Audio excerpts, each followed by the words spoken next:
Hey Malcolm, good to see you today. You too, Paul. How are you? Good. I was just wondering how much you can tell me about our RTI process at school.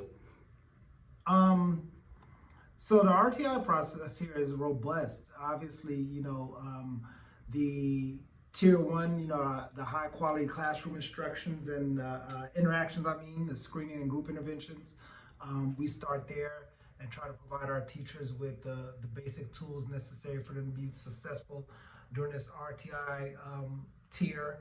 Um, you know, Obviously that's a timed approach, that we don't want that to last no longer than 8 weeks, to kind of give a teacher time to intervene with a student that may be having some issues or anything of the sort.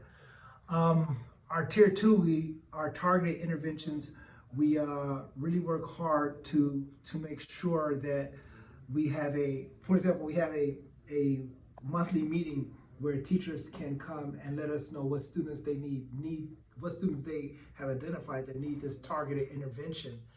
And we discuss what type of intervention that may be, whether it's social emotional and academic, or just academic, or whatever the case may be.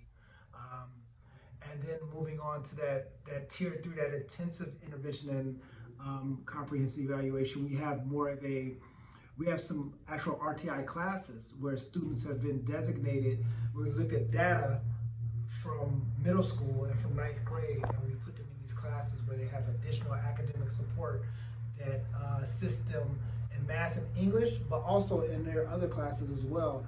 Also, it addresses any executive functioning issues that they may have, to kind of give them an idea of how they need to be organized and help themselves proceed academically and socially emotionally.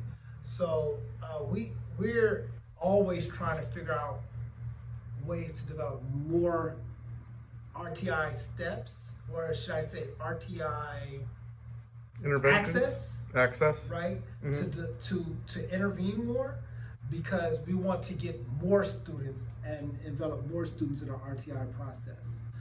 We don't only want to deal with students that may have D's and F's. We may have students that have A's and B's, but have some social emotional issues that we can address with the RTI process. That's perfect. You answered one of my questions. Oh, I did. Anything that you could think that could be done better, and it would be try to find, more students that we can help. Yeah. Regardless if stop them before they're failing. Or and giving us more. Giving us more. I'm sorry, I'm listening to a call too far. So giving us more resources to address those students. We only have we have only two classes. They're tier three with 4 teachers. And one is a math teacher, one is an English teacher. Well, what if we were able to have 4 of those classes, or 8 of them?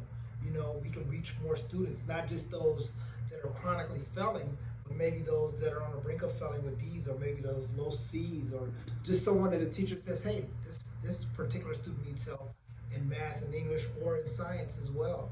Yeah. So just to be able to expand it to, like you said, involve more students. Yeah. That's the So goal. out of the process we have, which part do you love or like the best? I love the tier three, I think, because it involves us doing a little data research and looking at our data and determining what students need this intensive or more intense intervention, and we're seeing the fruits of that labor. Like the teachers, our RTI teachers are seeing the fruits of this intervention. They're seeing students not only succeed in the designated classes, content areas, but also succeed in those other content areas, not just math and English, but in science or in social studies. We're seeing students get more organized. We're seeing students realize that they can do this and be successful if they utilize the tools that they're given. I wish that, sometimes it's an opt-in thing also. So we have to inform parents and let them know what we want to do. And some parents opt out, and then they wish they would have kept their students in that intervention piece, because they see that their student actually needs it. Yeah, I agree. I think that's why everyone becomes a teacher. It's easy just to hand someone a book and they learn, but to truly teach and improve students' lives is kind of why we do it. Right. We teach students how to learn. That's when we become great teachers.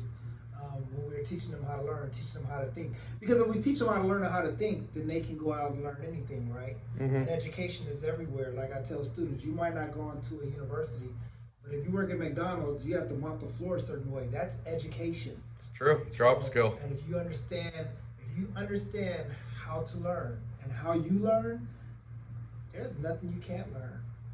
All right, thank you. I think you covered everything in my chapter 5. Oh, awesome. So it looks like we're doing it well.